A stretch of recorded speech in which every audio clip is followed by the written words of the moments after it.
Amém? É tão lindo a gente ver como o Senhor vai construindo um caminho para nos conduzir para um lugar proveitoso. E quando eu estava meditando a respeito desse tempo que eu ia ter aqui com vocês, eu tinha um caminho que era mais confortável para seguir. Mas o Senhor me alertou a respeito de um lugar necessário, onde talvez a gente vá tocar em áreas da nossa vida, e eu não me excluo disso, que no momento talvez possa ser um pouquinho desconfortável. Mas se o nosso coração estiver aberto e receptivo para o Senhor, vai haver bom fruto. Amém? Aleluia. Ontem, Renato estava falando sobre o padrão, né, que nós desejamos para a nossa família. E sobre a questão da gente voltar a nossa atenção para dentro de casa. E já há algum tempo o Senhor tem ministrado isso ao meu coração. Eu e o André temos um filho de 4 anos, o Benício. E a chegada dele revolucionou a minha vida em todos os aspectos. Quando eu estava grávida dele, o Senhor falou comigo, ministrou ao meu coração, que era um tempo de colocar o pé no freio. Isso não me agradou. Eu não queria isso, não era algo que eu queria. Eu estava bem envolvida no ministério, com o Rema, e servindo a minha igreja local, servindo a liderança do meu marido. Eu não queria botar o pé no freio. E foi um sofrimento na minha carne no início. E botar o pé no freio significou que durante um tempo não era possível eu estar tão envolvida e tão à frente quanto antes. E em alguns momentos eu me sentia inútil. E chorava na minha casa falando, para que eu sirvo agora? Eu não posso mais fazer o que eu estava fazendo porque eu tenho um bebê que sim, depende de mim. E naquele momento o Senhor começou a ministrar o meu coração e a falar comigo. A coisa mais importante que você tem para fazer agora é cuidar dele. Esse tempo vai passar, mas vai valer a pena o que você está fazendo aqui. E até mesmo diante da igreja local, e eu sei que aquilo era por amor, muitas vezes as pessoas falavam, quando você vai voltar a ministrar? E eu falava, calma, vai chegar a hora. Mas valeu a pena. O Benício ainda tem só 4 anos. Mas que coisa boa é ver o fruto daquilo que a gente tem feito, tem plantado, tem semeado na vida dele. Como o pastor João estava falando agora, e como é bom, pastor João, ver já o fruto da sua vida, ver seu filho e sua família como fruto daquilo que você e Janaína fortificaram, fortaleceram na vida deles. Isso é uma inspiração para a gente. Eu olho para a sua família, eu e o André temos um carinho tão grande por vocês. Eu olho para a sua família e isso nos inspira. De que vale a pena nós educarmos o nosso filho na palavra, pelo exemplo. Glória a Deus pela sua vida, pastor. E eu quero te motivar a isso. A voltar a sua atenção para dentro de casa com ferramentas que vão te ajudar no seu dia a dia. Amém? Se você está aí com a sua Bíblia, eu queria te pedir para você abrir em 1 Timóteo, capítulo 5, verso 8. A minha está aqui anotada. Eu anotei na nova versão transformadora. Então talvez seja um pouquinho diferente da sua. E esse texto, dentro desse versículo, o contexto dele, o apóstolo Paulo está dando instrução a respeito das viúvas. E ele fala dentro do seu contexto cultural que era realmente uma viúva e que deveria ter a atenção dos da sua casa, e se não houvesse familiares que pudessem cuidar dela, que a família na fé deveria cuidar. E era um contexto sim sobre família e voltado sim para viúvas, mas preste atenção nessa recomendação aqui. Contudo, se alguém não cuida dos seus, especialmente dos de sua própria família, esse tem negado a fé e se tornou pior do que um descrente. Que coisa tão séria a palavra falar que quando nós negligenciamos os nossos, aos olhos de Deus, nós estamos pior do que um descrente. Como é sério esse chamado para a nossa vida. E como tem sido falado, não é um desequilíbrio de voltar toda a nossa atenção para um aspecto da nossa vida e esquecer dos outros. Mas é um tempo para nós lembrarmos da importância da nossa família. Amém? E cuidar dos de casa, cuidar dos nossos, começa primeiro sabendo quem nós somos. Às vezes a gente está vivendo uma vida tão atribulada ou tão cheia de demandas. E sabe, demanda sempre vai ter. Se você é dona de casa, você sabe que enquanto você está em casa tem coisa para fazer. Sempre tem coisa para fazer. Se você é mãe ou pai, você sabe que sempre tem alguma demanda com seus filhos. Eles sempre querem alguma coisa da gente. No seu trabalho sempre vai haver demanda. Em tempos de pandemia, onde muita gente passou a trabalhar como home office, mais ainda, né? Isso foi até inclusive motivo de pesquisas mostrando que as pessoas, na verdade, estavam mais sobrecarregadas e estressadas porque não tinha mais aquele tempo de trabalho, mas estava quase o tempo inteiro à disposição da sua empresa, do seu serviço. Então, demanda sempre vai ter. Mas se a gente não parar primeiro para olhar para dentro e saber quem nós somos, para a partir disso a gente cuidar dos nossos também, nós vamos naufragar. Vamos naufragar dentro de casa. Algo que o pastor João citou, que eu também li a respeito disso, de pesquisas que relataram o aumento dos divórcios. Eu tive a oportunidade de atender, de aconselhar uma adolescente na nossa igreja, com inúmeros sintomas de crise de ansiedade e de pânico, fruto desse período prolongado de isolamento, porque nós não fomos criados para vivermos isolados. E essa adolescente falou para mim, uma das coisas em que ela conseguiu abrir o coração, ela falou para mim, eu não estava acostumada a viver com a minha família do jeito que a gente estava vivendo. E estar com eles tanto tempo me estressou. Que coisa séria. Onde, na verdade, a nossa casa deveria ser o lugar de paz, de refúgio e de tranquilidade. O mundo pode estar caindo, o caos, mas quando nós entramos no nosso lar, ali precisa ser um lugar de paz e de refúgio. E que coisa triste a gente constatar que muitas vezes não é isso que está acontecendo. E se não é isso que está acontecendo na sua casa, essa não é uma manhã para te condenar. É uma manhã para te instruir, para talvez tirar uma venda dos seus olhos, para que você possa tomar as rédeas de novo dessa situação e viver dias de céus na sua casa. Amém? Então, o primeiro parâmetro que a gente tem, e aí serve tanto para quem vai ainda se casar, quanto para outros contextos da nossa vida, é que nós nos juntamos com iguais. Crente anda com crente, crente casa com crente, filho de Deus casa com filha de Deus. Amém? 2 Coríntios, capítulo 6, verso 14 e 15, a palavra fala assim: não se ponham em julgo desigual com descrentes. Como pode a justiça ser parceira da maldade? Como pode a luz conviver com as trevas? Que harmonia pode haver entre Cristo e o diabo? Como alguém que crê pode se ligar a quem não crê? Então olha para a sua família e se todos na sua casa já são salvos, já é o primeiro parâmetro, o primeiro ponto que a gente tem em comum. Nós estamos em Cristo. E isso já nos une. Se quando você olha para a sua casa, alguém ainda não está em Cristo, essa deve ser a sua meta de que o seu testemunho alcance essa pessoa. Como foi ministrado ontem por Renato, a mulher que tem o seu marido descrente o ganha pelo seu santo procedimento sem palavra alguma. A nossa influência dentro de casa é muito mais poderosa do que qualquer discurso ou qualquer ministração. Os de casa conhecem a gente em todos os aspectos.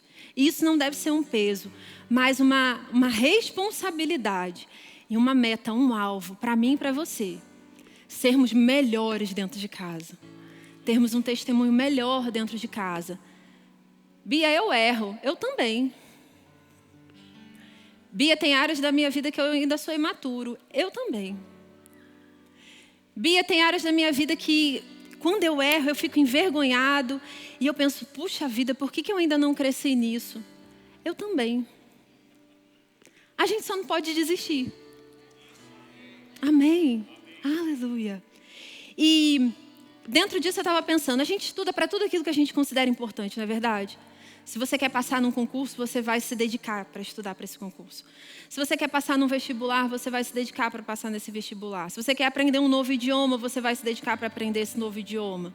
Se você quer aprender uma nova habilidade, você vai pesquisar e você vai querer entender tudo sobre aquilo para dar o seu melhor.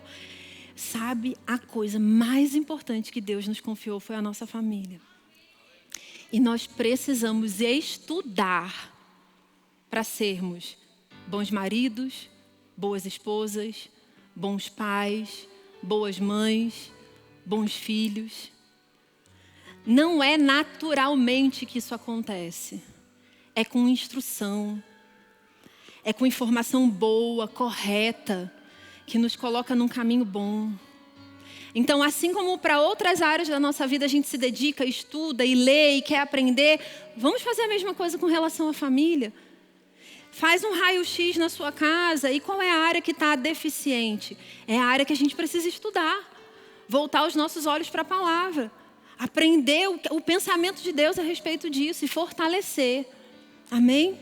Se você não fez o Rema, tem uma matéria no Rema que se chama Família Cristã. Que rica oportunidade a aprender, segundo a palavra, como Deus vê família. Amém?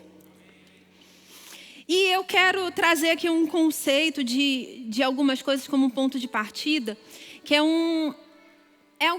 quase que uma linha filosófica, embora ela seja adotada por muitos psicólogos, que é a linha dos temperamentos. Eu me certifiquei com o pessoal do Verboshop e, infelizmente, ele está esgotado, mas fica a indicação para uma oportunidade em que ele estiver disponível para vocês. Esse livro aqui do Tim LaHaye, Temperamentos Transformados. Ele não é uma doutrina, amém? Mas é uma forma de nós enxergarmos as pessoas.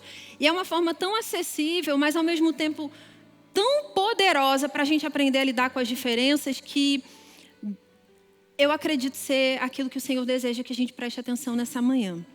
Então, quando a gente fala de temperamento, a gente está falando de um jeito natural nosso. Algo que nasceu conosco. É uma forma de ver o mundo.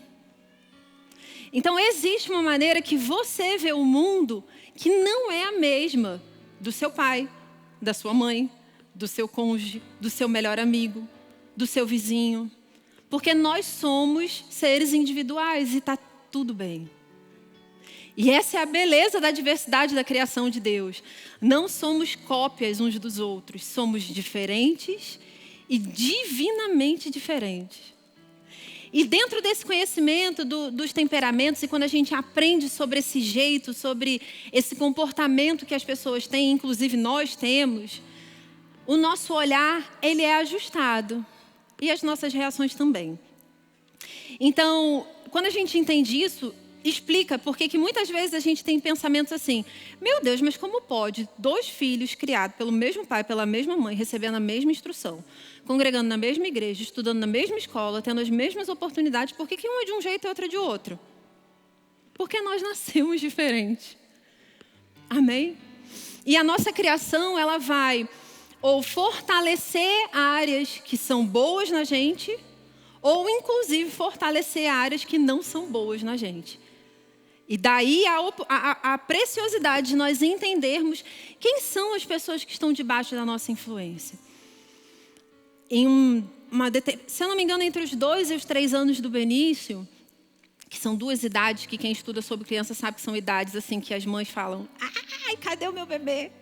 Porque ele começa a ter muita vontade própria e começar a saber se explicar melhor. E, de repente, você tem que levar uns embates em casa com uma pessoa que não sabe explicar direito o que ela quer. Mas ela tem certeza do que ela quer. E, naquele momento, eu olhei e falei assim: meu Deus, eu não sei lidar com isso, com o Benício. Eu preciso aprender. Eu estava me irritando, estava me fazendo perder a paciência. E o Senhor começou a ministrar para mim que o Benício tinha sido criado por ele para ser quem ele projetou para o Benício ser. E que eu deveria ser uma colaboradora desse caminhar dele. Mas eu não deveria querer moldar o Benício como eu sou, porque o Benício não sou eu. Grande revelação que o Senhor me deu. Há um tempo atrás, sabe que o Senhor nos justifica, amém?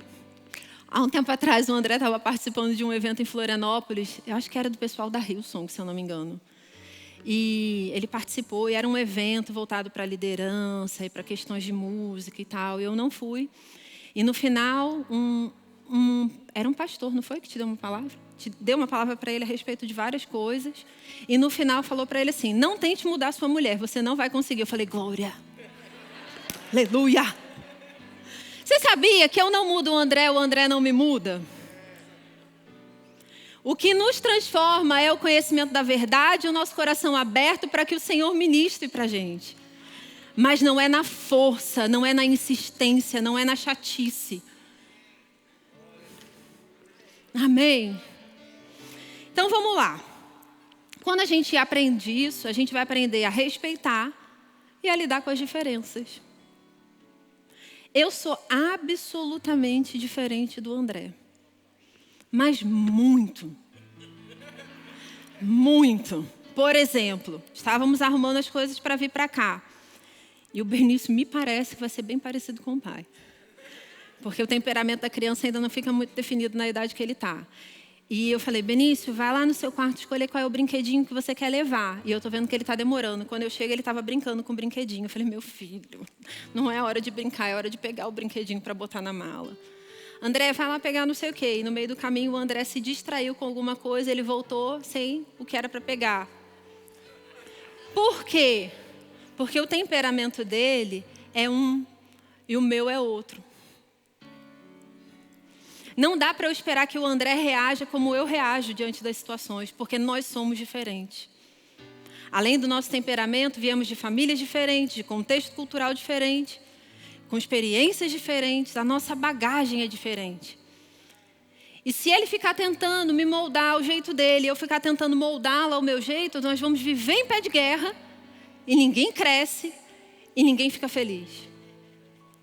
Mas se eu aprendo a respeitar quem ele aprende a me respeitar, eu aprendo a fortalecer as áreas dele de deficiência, ele aprende a fortalecer as minhas, aí a gente cresce junto.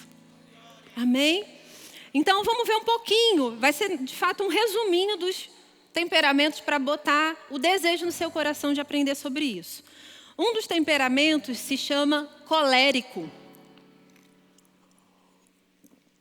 E quando a gente ouve essa palavra, às vezes a gente pensa assim, nossa, deve ser alguém tão bem bravo. Um exemplo de um colérico na Bíblia é o apóstolo Paulo. E aí quando você pensa no apóstolo Paulo, você pensa na sua determinação, na sua firmeza, naquele desejo dele intenso de ser fiel e de cumprir aquilo que Deus delegou a ele. E eu vou te dizer os pontos positivos de um colérico. Ele é enérgico, ele é resoluto, ele é independente, ele é otimista, ele é prático, ele é eficiente, ele é decidido, ele é geralmente um líder e ele é audacioso. Um colérico vê o mundo de forma prática. Não é. Ou é preto ou é branco, ou faz ou não faz, ou presta ou não presta, pronto. Não tem meio termo. E um colérico desgovernado é um fogo selvagem, que sai machucando todo mundo. Mas um colérico sujeito à influência do Espírito Santo é a lareira no dia frio. Amém? Aquece, traz conforto. Quais são os pontos negativos de um colérico? Ele é intolerante, ele é vaidoso, ele é autossuficiente e insensível. Então, fatores assim não são pontos determinantes da nossa vida, mas são sinalizações. Se eu descubro que eu sou colérica, para a informação de vocês, eu sou. Por isso que falo deles, vou defender a minha turma. Isso não significa que eu estou fadada a ser intolerante, vaidosa, autossuficiente e insensível. Isso significa que se eu sei que eu tenho uma tendência, segundo a minha carne, para ser assim, eu preciso me fortalecer segundo o Espírito, andar no fruto do Espírito, para sujeitar esses ímpetos e passar a ser outra pessoa, segundo o que Deus projetou para eu ser. Mas eu posso olhar para os meus pontos positivos, os meus pontos fortes, e usá-los em benefício da minha família. Então, quando o negócio está enrolado, eu sei desenrolar. Mas eu preciso ter cuidado para não ser um trator e atropelar todo mundo. Amém? Por isso que Deus falou para mim que eu precisava botar o pé no freio, você entende? E eu peguei um pedaço do que o autor fala nesse livro. Ele fala assim: em geral é fácil saber quando o colérico está cheio do Espírito Santo, porque a sua linguagem estará temperada de bondade, motivada pelo Espírito e graça, em vez de apresentar comentários cortantes ou mordazes. Um colérico precisa aprender e a praticar o amor do tipo de Deus, para que ele possa ser temperado com afeto e com compaixão. 1 Tessalonicenses capítulo 5, verso 15 fala assim: evitai que alguém retribua o mal com o mal. Romanos 12, 21 fala: não deixem que o mal os vençam, mas vençam o mal praticando o bem. E esse pode ser o lema de um colérico. Quando a gente descobre que esse é o nosso temperamento. Eu não vou me deixar vencer pelo mal, eu vou vencer o mal praticando o bem. Existe algo que me impulsiona a querer fazer de um jeito segundo a minha carne, mas eu vou andar segundo a minha nova natureza. Amém. Olha que interessante, Paulo, o colérico, escreve 1 Coríntios capítulo 13. É possível? Claro que é possível. Mas precisava ser um homem determinado como ele para cumprir o chamado que Deus tinha dado a ele. Ora, quando a gente pensa quando Jesus aparece a Paulo no caminho para Damasco e Paulo ouve: Saulo, Saulo, por que me persegues? Porque ele era um feroz perseguidor da igreja. E Jesus continua falando para ele: dura coisa é recalcitrares contra o aguilhão. Dura coisa, Paulo, é você continuar resistindo àquilo que eu tenho te chamado para fazer. Paulo era tão determinado em fazer o que era correto, porque é preto no branco, que aquele povo que estava profanando o nome de Deus, segundo a visão dele, precisava ser combatido. E Deus pega essa mesma tenacidade para propagar o evangelho. Quem sabe não tem um Paulo lá dentro da nossa casa, que só precisa ser impulsionado para o lugar certo. Quem sabe, mãe, o seu filho é um Paulo dessa geração. Amém. Que só precisa ser ensinado a colocar as coisas no lugar certo. E toda a força dele ser canalizada para fazer o bem. Amém. Vamos para o sanguíneo. Aí a gente pensa também, é um povo esquentado. Será? Quem é o sanguíneo na Bíblia? Um dos exemplos é Pedro. Pensa em Pedro. Pedro era tagarela, né? Ou, como se fala no Nordeste, falava mais que o homem da cobra, não é assim? Pedro era impulsivo. Foi Pedro que no jardim do Getsemane puxa uma espada e corta a orelha de um soldado.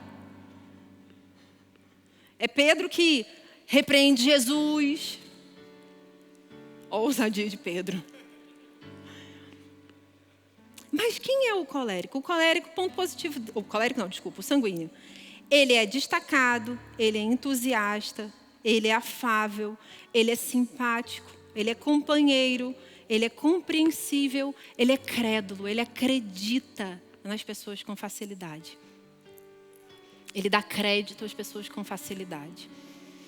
Quais são os pontos negativos de um sanguíneo? Ele é volúvel, ele é indisciplinado, ele é impulsivo, ele é barulhento, ele é inseguro, ele é egocêntrico, ele é exagerado e medroso. Pensa um pouquinho em Pedro. Ele sempre se sobressaía. Ele sempre tinha alguma coisa para falar. Pedro nega Jesus. Mas por Jesus saber quem era Pedro e a potência que ele já era, quando Jesus ressuscita e aparece às mulheres, ele pede para falar a Pedro. Será que Jesus não sabia com quem ele estava lidando? Claro que sabia. E aí o mesmo Pedro que nega Jesus, no momento da sua morte, depois do seu reencontro com Jesus, depois que Jesus é assunto aos céus, Pedro prega e, se eu não me engano, entre 4 ou 5 mil pessoas se convertem em uma única pregação. Alguém que seria medroso, inseguro.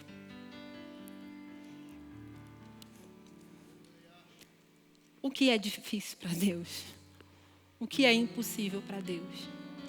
Nada. Talvez você olhe para dentro da sua casa e tenha um sanguíneo. E o sanguíneo é aquela pessoa que é legal com todo mundo. Na verdade, ele não tem dificuldade de estar no meio de pessoas diferentes. Ele tem muita facilidade de entrar nos lugares, de se comunicar. Ele é legal, ele fala e vai conquistando a atenção das pessoas. Mas aí você convive com um sanguíneo e você começa a ver que ele se distrai com facilidade, que ele tem dificuldade com disciplina, que ele é exagerado. São áreas dele que precisam ser ajustadas. Mas se não fosse a ousadia de Pedro, como o pastor João mesmo pregou agora há pouco, a gente não teria o relato de Pedro caminhando sobre as águas. Ele era exagerado. Quando na última ceia Jesus fala que vai lavar os pés deles, Pedro fala, o meu não. Porque naquela época, lavar os pés era o serviço daquele que fosse o menor daquela casa. Pensa um pouquinho. Não haviam sapatos confortáveis como os de hoje. Na verdade, não era nem todo mundo que tinha sapato. As estradas empoeiradas e com pedra. Pensa como os pezinhos chegavam nas casas. E alguém ia lá lavar como um conforto. Mas também era uma atitude de honra. E Jesus se coloca naquela posição de honrar os seus discípulos. E Pedro falou, como pode um mestre fazer isso? Não. E aí Jesus explica, olha, se eu não fizer isso, vocês não têm parte comigo. Pedro, o exagerado, fala, então me lava todo. Amém? A gente precisa dos Pedros, amém? Não é muito difícil saber se o Senhor sanguíneo está falando pelo Espírito ou segundo a carne. Sobre a influência do seu temperamento sanguíneo, enfatizará o eu. Mas sobre a influência do Espírito Santo, glorificará a Jesus. Amém. Olha que coisa linda, a gente tem um relato em João capítulo 6, verso 69. Jesus percebe que as multidões estão seguindo ele por causa daquilo que ele podia dar. E ele deixa bem claro que haveriam algumas dificuldades para aqueles que queriam seguir a ele. E muitos começam a deixá-lo. E Jesus vira para os seus discípulos e fala, e vocês querem ir também? Vocês também querem me deixar? E que coisa linda Pedro fala. Senhor, para quem iremos? Tu tens as palavras de vida eterna. E nós temos crido e conhecido que tu és o Santo de Deus. Glória a Deus pelos sanguíneos, amém? Temos também os fleumáticos. Um exemplo, Abraão. Pontos positivos de um fleumático. Ele é calmo, ele é cumpridor, ele é eficiente, ele é conservador, ele é prático, ele é líder, ele é diplomata, ele é bem-humorado. Pontos negativos de um fleumático. Ele é calculista, ele é temeroso, ele é indeciso, ele é contemplativo, ele é desconfiado, pretensioso, introvertido e desmotivado. Pensa um pouquinho sobre a trajetória de Abraão. O que Deus precisou insistir diversas vezes para ele? Abraão, creia em mim. Abraão, creia em mim. Até que finalmente o maior problema de Abraão foi resolvido. Ele colocou a sua incredulidade sujeita à sua fé e à sua confiança total em Deus. Ao ponto de, quando Deus pediu a ele, sacrifica o seu filho, o seu único filho. Dele depende todas as promessas que eu fiz para você. Mas sacrifica ele. E a fé de Abraão já estava num nível da sua caminhada com Deus, ao ponto dele falar, se eu tiver que matar Isaac, Deus é poderoso para ressuscitar ele dos mortos, mas a promessa vai se cumprir na minha vida. O fleumático muitas vezes é visto como alguém indiferente. Ele não é indiferente. Ele só não expressa tanto aquilo que está acontecendo dentro. Quem sabe aquele que está lá na sua casa, que parece que não tem sentimento. Ele tem, só está faltando a oportunidade dele expressar. Num ambiente seguro. Gálatas capítulo 3, verso 6 fala: Abraão creu em Deus e isso lhe foi creditado como justiça. Um homem que demorou a conseguir acreditar em Deus. Temos também os melancólicos. Um exemplo, Moisés. Pontos positivos de um melancólico: ele é habilidoso, ele é minucioso, ele é sensível, ele é perfeccionista, ele é idealista, ele é leal e ele é dedicado. Pontos negativos de um melancólico: ele é egoísta, ele é pessimista, ele é teórico, confuso, antissocial, crítico, vingativo e inflexível. E eu anotei uma recomendação desse livro do Tim LaHaye que fala assim: uma norma muito simples que ajudará o cristão melancólico é a de avaliar todo pensamento negativo, contrapondo-lhe um pensamento positivo, lançando mão de Filipenses 4,13. Sabe quando em Filipenses 4,13 nós somos instruídos a avaliar todos os pensamentos pela palavra de Deus, e é a peneira dos nossos pensamentos, e tudo aquilo que for louvável, justo, de boa fama, digno de louvor, isso deve permanecer? Se eu identifico que eu sou um melancólico, eu posso usar a peneira de Filipenses 4,13 e saber o que está sendo louvável e digno de aceitação para permanecer nos meus pensamentos, que vai influenciar a minha fala e o meu comportamento, ou o que ficou na peneira que precisa ser lançado no lixo, porque não corresponde com a minha nova natureza. E assim como é maravilhoso a gente compreender, e como eu te falei, é um breve resumo dos temperamentos para que você entenda que existem pessoas diferentes de você e que se você não sabe quem elas são, fica muito difícil você lidar. Assim como é muito bom a gente compreender isso e olhar para a gente, lembra que o ponto de partida é saber quem eu sou? Por que será que eu reajo de determinada forma? Por que eu falo de determinada forma? Por que eu sou mais rápido ou mais lento? Por que a minha reação é mais rápida para resolver ou mais passiva? Por que eu fico remoendo tanto? Ou será, por que eu esqueço com tanta facilidade? Por que eu tenho tanta facilidade para falar do que eu sinto? Ou por que eu tenho tanta dificuldade de falar o que eu sinto? Quando eu entendo aqui, sei quem eu sou, lógico, a nossa identidade está em Cristo, amém? Mas dentro desse contexto aqui do que eu estou trazendo para você. E eu fortaleço as minhas áreas boas e trato as áreas sensíveis e negativas. Como é maravilhoso a gente poder dar o nosso melhor para os nossos. Mas como é igualmente maravilhoso nós olharmos para eles e saber: você é diferente de mim. Você não tem capacidade de responder da mesma maneira como eu. E está tudo bem. Isso não te faz melhor e nem pior. Nós só somos diferentes. Mas eu vou aproveitar o que você tem de melhor. E vou te ajudar naquilo que não é bom. Como que a gente pode olhar para o próximo?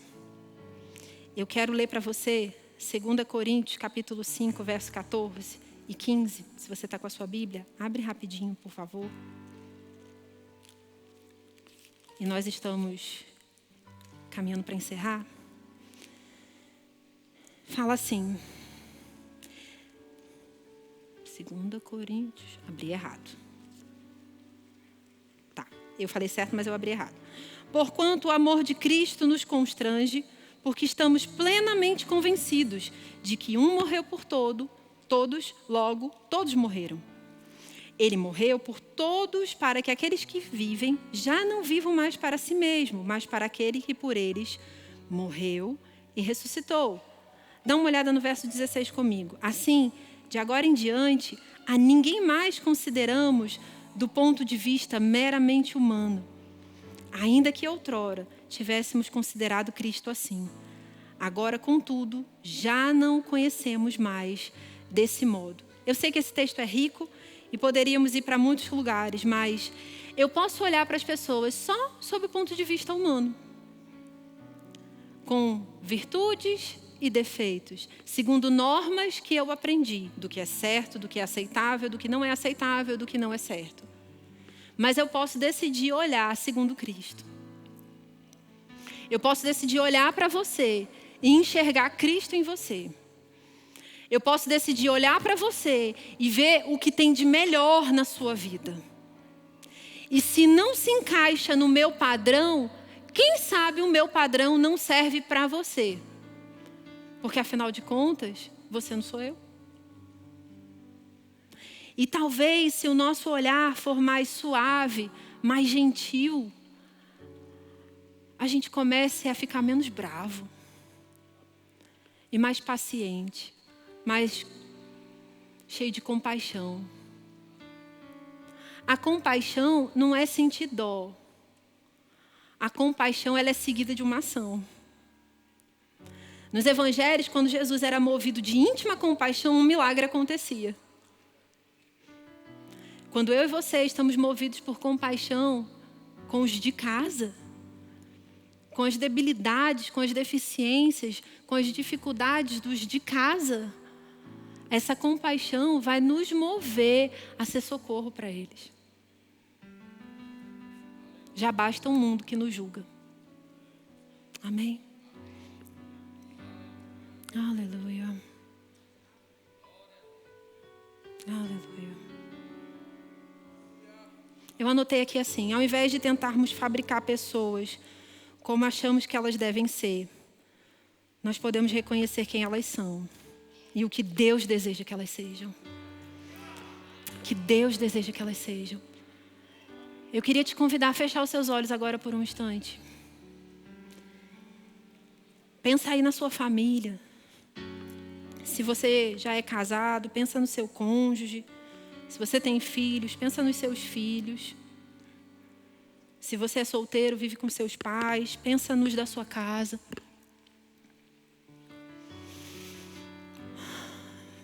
Existem coisas neles que nos irritam. Bem-vindo ao mundo real. Mas existem virtudes. E eu creio agora em nome de Jesus, o Espírito Santo ministrando ao seu coração a respeito das virtudes. Das virtudes. Aleluia. Quantas qualidades os nossos têm. Vamos valorizá-las. Vamos celebrá-las. Se você está aí com seu cônjuge, eu vou te propor um desafio, que talvez seja de fato um desafio, mas acredite em mim, vai dar certo. Se você está aí perto do seu cônjuge, carinhosamente, olhe para ele e diga para ele algo que você ama nele. Se você não é casado, você está com seu pai, ou com a sua mãe, ou com seu namorado, ou com seu irmão, mas com alguém que você tem um convívio, diga para essa pessoa o que você ama na vida dela. Aleluia. Eu amo seu entusiasmo. Você me ajuda a não parar. Obrigada. Obrigada por acreditar em mim. Obrigada por encher a minha vida de alegria. E por trazer leveza para tanta seriedade. Você é meu equilíbrio. Eu amo isso na sua vida. Amém. Honre os seus. Honre os seus com palavras. O mundo já traz muito peso para a gente. E quantas vezes nós somos tão severos conosco? Talvez isso seja o que tem nos intimidado, como o pastor João falava agora há pouco. A gente recebe crítica, ouve as sugestões do diabo. Em casa parece que só os nossos defeitos são evidentes. Mas vamos olhar uns para os outros dentro da nossa casa com amor, com compaixão. Que nós sejamos a mão estendida para aquele que precisa de ajuda. Quando você identifica isso, mas você está movido pelo amor do tipo de Deus, pela compaixão que flui de um coração nascido de novo, até aquilo que te irrita pode servir como uma meta de vida para você falar: até Jesus voltar, eu ajudo essa pessoa a melhorar esse negócio. Amém. Pai, Pai, nós consagramos a nossa família a Ti nessa manhã. Não somos perfeitos, Senhor. Temos debilidades, temos dificuldades, temos obstáculos. Senhor, mas família nunca foi ideia humana, sempre foi divina. Senhor, e o Senhor sabe perfeitamente como ajustar as coisas. Senhor, sinceramente, nessa manhã, nós te pedimos perdão pela dureza, pela impaciência, pela falta de compreensão. E tomamos uma decisão, Pai, de abrir o nosso coração para que o Seu Espírito ministre, para que dentro de casa nós possamos ser apoiadores uns dos outros, impulsionadores uns dos outros. Senhor, instrua o nosso coração para que dentro da nossa casa seja o nosso refúgio e não um campo de guerra. Instrua, Pai, o nosso coração para que nós possamos fazer os ajustes necessários e caminharmos em paz, segundo aquilo que Você tem para nós. Em nome de Jesus. Em nome de Jesus. Em nome de Jesus. Sabe, talvez hoje quando você voltar para casa, se você foi o único da sua casa que está aqui, você possa promover algo fantástico. Pedindo perdão pelo que você errou com os seus, mas exaltando aquilo que eles têm de bom. Às vezes, aqueles que estão dentro da sua casa já ouviram tanta crítica que só de ouvir aquilo que você ama, como nós fizemos aqui rapidamente, já amolece o coração que está enrijecido. Talvez hoje seja o dia de você celebrar uma ceia lá na sua casa. Pegar pão, pegar suco de uva, juntar os seus e falar: a gente vai celebrar a vida de Deus aqui. Vamos celebrar porque o amor é o elo da perfeição e é isso que nos mantém unidos como família. Independente das nossas diferenças, nós não vamos desistir uns dos outros. Não vale a pena desistir da nossa família. Não vale a pena desistir da nossa família. Não vale a pena. É um preço muito caro a se pagar. É um preço muito caro a se pagar. Aleluia. Obrigada, Senhor, por ajustes, por conserto. Obrigada, Pai, por renovo. Renovo nos lares. Casais olhando uns para os outros com um olhar ajustado, de admiração, de amor, de respeito. Filhos honrando os seus pais, a despeito daquilo que eles não gostam. Em nome de Jesus, sabe? A gente não muda os nossos pais. E parte de honrá-los é aceitar como eles são. Tem coisas que eu tenho certeza que o Benício não gosta em mim. Eu não sou perfeita. Tem coisas que eu não gosto nos meus pais, mas isso não diminui em nada o amor que eu tenho por eles. E honra é tratá-los com respeito, reverência, independente de. Que em nome de Jesus, na nossa casa, a honra floresça. A honra floresça. E as nossas palavras sejam temperadas com amor e compaixão. Em nome de Jesus. Amém.